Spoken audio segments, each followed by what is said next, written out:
Praise the lord. ప్రతిరోజు అనుదిన వాక్యం ద్వారా మీరెంతగానో బలపడుతున్నారని నేను ఆశిస్తున్నాను. అలాగే మీరు కనుక మన యూట్యూబ్ ఛానల్ని క్రొత్తగా వీక్షిస్తున్నట్లయితే మన యూట్యూబ్ ఛానల్ని సబ్స్క్రైబ్ చేయండి, ఇతరులకు షేర్ చేయండి.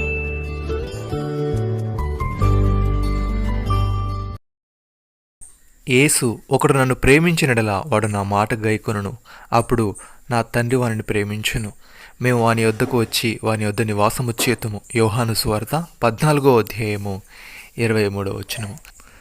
యేసు ఏ విధంగా అంటున్నాడు, మీరు నన్ను ప్రేమించినడలా నా ఆజ్ఞలు గైకొందురు, నేను తండ్రిని వేడుకొందును, మీ యొద్ద ఎల్లప్పుడూ నుండుటకై ఆయన వేరొక ఆదరణకర్తను అనగా సత్యస్వరూపి యొక్క ఆత్మను మీకు అనుగ్రహించును. లోకం ఆయనను చూడదు, ఆయన ఎరుగదు గనుక ఆయనను పొందనేరదు. మీరు ఆయన ఎరుగుదురు, ఆయన మీతో కూడా నివసించును, మీతో కూడా ఉండును, మిమ్మల్ని అనాథులుగా విడువను, మీ వద్దకు వత్తును. కొంతకాలమైన తర్వాత లోకము నన్ను మరెన్నడూ చూడదు, అయితే మీరు నన్ను చూతురు, నేను జీవించున్నాను గనుక మీరును జీవింతురు. సహోదరి సహోదరులారా, దేవుని ఆత్మ మీలో నివసించి ఉన్నడలా మీరు ఆత్మ స్వభావం గలవారే గాని శరీర స్వభావం గలవారు కారు.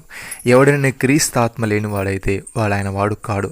క్రీస్తు మీలో ఉన్న ఎడల మీ శరీరం పాపం విషయమై మృతమైనది, కానీ మీ ఆత్మ నీతి విషయమై జీవము కలిగి ఉన్నది.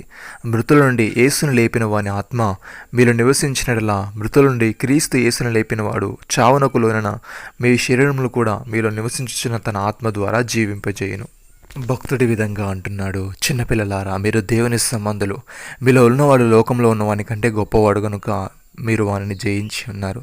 వారు లోక సంబంధులు కనుక లోక సంబంధులు లేనట్టు మాట్లాడుదురు, లోకం వారి మాట వినును. మనము దేవుని సంబంధులము, దేవుని ఎరిగిన వాడు మన మాట వినును, దేవుని సంబంధి కానివాడు మన మాట వినడు. ఇందువలన మనం సత్యస్వరూపి అయిన ఆత్మ ఏదో భ్రమపరచు ఆత్మ ఏదో తెలుసుకొనిచున్నాము.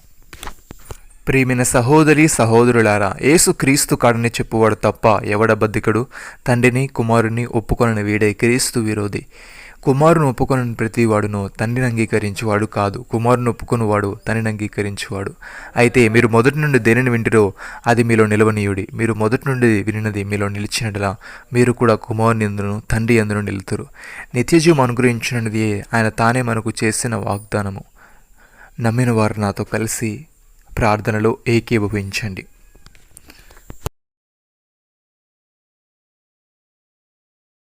మమ్మల్ని మికిలిగా ప్రేమిస్తున్న మా ప్రియ పరలోకపు తండ్రి, మీరు మాకు ఇచ్చిన వాగ్దానాన్ని బట్టి మీకు స్తోత్రములు. దేవా, మేము నిన్ను ప్రేమించుచు నీ ఆజ్ఞలు గైకుంటూ నీలో నివాసం చేసే వారముగా ఉన్నట్టుకు సహాయం దయచేయమని.